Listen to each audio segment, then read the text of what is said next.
मित्रों, आज के इस वीडियो में हम आपको पुत्री के कुंडली योग विचार से उसके जीवन में भाई का सुख क्या है और कब बनता है, तो इसके विषय में जानकारी देंगे। और ये जानकारी जो होगी तो इससे आप स्वयं जान सकते हैं कि अपनी पुत्री की कुंडली को देखकर स्वयं ये आंकड़ा लगा सकते हैं और ये जानकारी कर सकते हैं। तो इसी के लिए खासकर ये वीडियो है। और इसके पहले एक बात ये बताएं कि कोई भी माता पिता हो, उनकी कोई भी संतान हो, पुत्र या पुत्री हो, तो जन्म के बाद उसकी एक बार कुंडली समीक्षा जरूर करानी चाहिए, जिससे उसके ग्रह दोष पता लग जाते हैं कि उसके लग्न के किस भाव में कौन सी ग्रहों के दोष हैं। मंगल दोष या काल सर्प दोष, या उससे भी सबसे बड़े दोष है राहु और केतु के। और इनकी स्थिति सही ना होने पर, जैसे कुछ बच्चे होते हैं जन्म के बाद 5 से 7 वर्षों तक काफ़ी परेशानियां उनको होती हैं, तो इसके लिए ज़रूरी होता है कि आप उनकी कुंडली की समीक्षा करा लें, क्योंकि जो ये ग्रह के जो बाधा ग्रह से बनते हैं, उसके लिए कोई भी वैदिक उपचार नहीं होता है। उसका उपचार होता है कि उन ग्रहों के उपाय आप करें। उन ग्रहों की शांति के उपाय अगर आप कर देते हैं, तो ये परेशानी जो आप उसको लेकर परेशान होते हैं, तो ऐसी समस्या आपके पास फिर नहीं आती है। क्योंकि कई लोग काफ़ी सारी दवा वगैरह सब कुछ करते हैं, कोई लाभ नहीं होता है। ग्रहों के लिए कोई लाभ नहीं है। ग्रह अगर उचित नहीं है तो उस संबंध में कोई भी दवा, कोई भी डॉक्टर काम नहीं कर पाता है। और आज हम आपको पुत्री के कुंडली के लग्न विचार से आपको कुछ बातें बता रहे हैं। आप इसको ध्यान से देख कर समझ लीजिए, क्योंकि कई लोग पुत्रियों की जन्मतिथि भेजते हैं। तो आप स्वयं देख सकते हैं अपनी पुत्री की कुंडली से। देखिए, ये हमने एक उदाहरण कुंडली एक कन्या के लिए है, और उसके हिसाब से हमने एक लग्न चक्र बनाया है। यानी आपको लग्न चक्र देखना है, लग्न कुंडली जो पहली कुंडली होती है। और कुंडली में सबसे मुख्य क्या होता है, कन्या के लग्न में भात्र सुख देखने के लिए गुरु, मंगल और बुध का विचार किया जाता है। इन ग्रहों के शुभ स्थिति होने पर, यानी शुभ स्थान पर अगर ये ग्रह बन रहे हैं, तो निश्चित रूप से उस कन्या को भाई का सुख मिलता है। ये पक्की बात होती है। यहाँ देख रहे हैं गुरु इनके दूसरे भाव में है, ये शुभ होता है। इसके बाद मंगल देख रहे हैं, ये भी शुभ स्थान पर है, और बुध का स्थान भी शुभ है। तो इस दशा के अनुसार इस कन्या के जीवन में ये तो पक्का है कि भाई का सुख प्राप्त होगा। देखिए, गुरु कब अशुभ बनते हैं और बुध कब अशुभ बनते हैं। इनके साथ अगर जैसे राहु केतु मतलब इकट्ठा हो, गुरु और केतु एक घर में बैठे हुए, गुरु के साथ अगर राहु एक साथ में हो, बुध के साथ अगर राहु या केतु एक साथ बैठे हुए हैं, मंगल के साथ अगर राहु या केतु एक साथ बैठे हुए हैं, और मंगल के साथ अगर मंगल जैसे चौथे घर में है या आपके पहले घर में बन रहा है, और इसके साथ राहु केतु हैं, तो फिर ये थोड़ा सा मतलब दिक्कत का विषय होता है कि उस कन्या के लिए भाई योग प्राप्त करने में बाधाएं हो सकती है।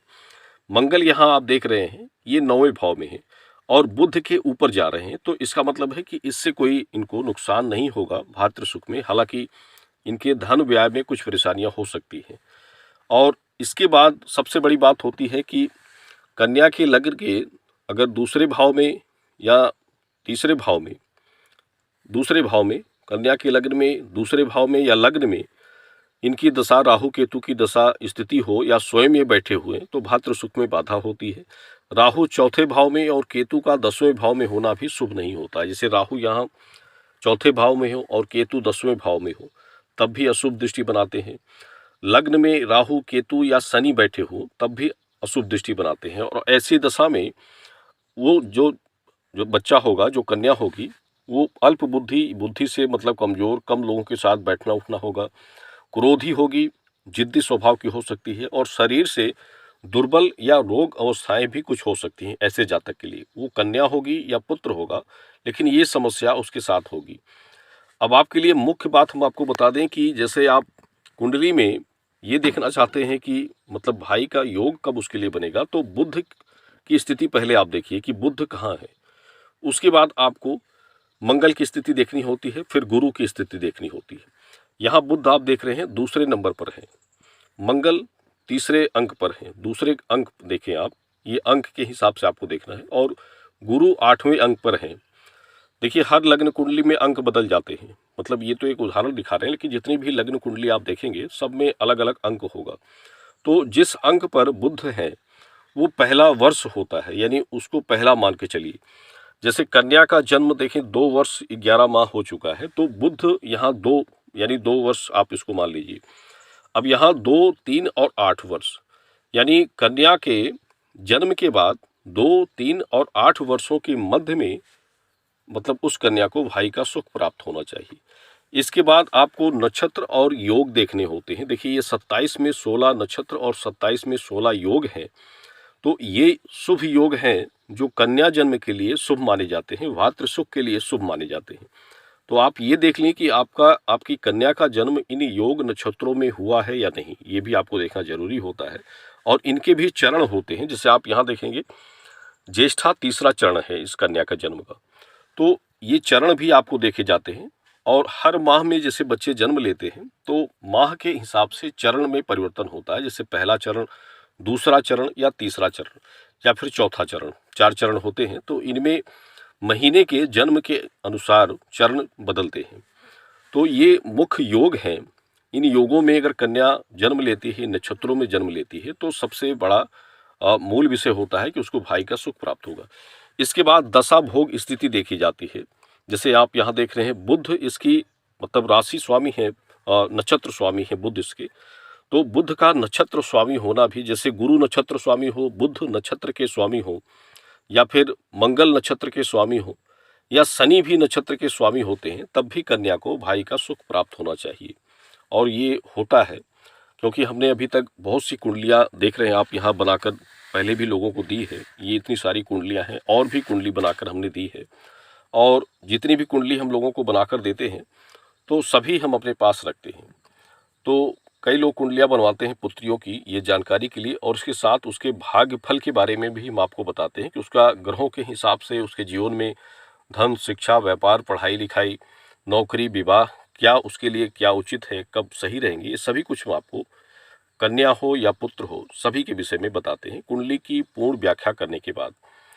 और हम आपको सिर्फ एक हिंट जानकारी यहाँ दे रहे हैं, क्योंकि देखिए बहुत सारे तत्व होते हैं, लेकिन आपको सिर्फ यही मुख्य तत्व देख लेने होते हैं। यानी जैसे हमने आपको बताया कि बुध पहले देख लीजिए आप किस अंक पर हैं, मंगल को देख लीजिए किस अंक पर है, और 8वें अंक पर मतलब गुरु हैं। तो इसी हिसाब से आपको देखना है, और इनकी स्थिति भी आपको देखनी होती है कि इनके साथ कोई अशुभ ग्रह तो योग नहीं बना रहे हैं। जैसे बुध के साथ केतु का योग ना हो और गुरु के साथ केतु या राहु का योग ना हो, तब ये अच्छा होता है।